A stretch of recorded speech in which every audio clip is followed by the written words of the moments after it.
Un cimetière extraordinaire à visiter à Châtellerault?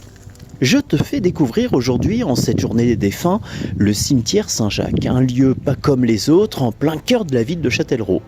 Ici, chaque tombe parle des souvenirs, des visages. Derrière chaque pierre se cachent des destins qui ont façonné la ville.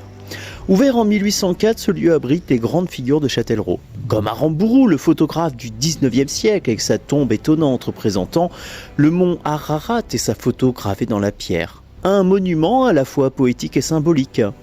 Ou la tombe de Colbert le Beau, martyr du STO durant la Seconde Guerre mondiale, béatifié par l'Église catholique le 13 décembre 2025. Camille Guérin, le savant qui a découvert le vaccin BCG.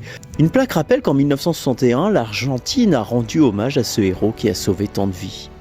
Le carré du souvenir français avec les tombes des soldats chrétiens et musulmans morts pour leur pays. Un peu plus loin repose Colombet, l'architecte du cercle catholique du chanoine de Villeneuve, mais aussi du palais d'hiver de Pau.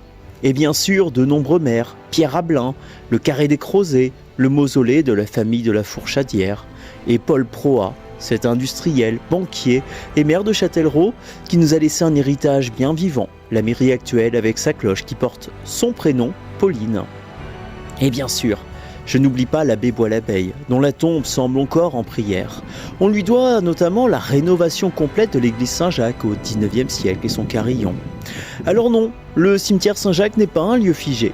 Il mérite une petite visite et je vous invite à découvrir ce formidable livre ouvert sur l'histoire de Châtellerault.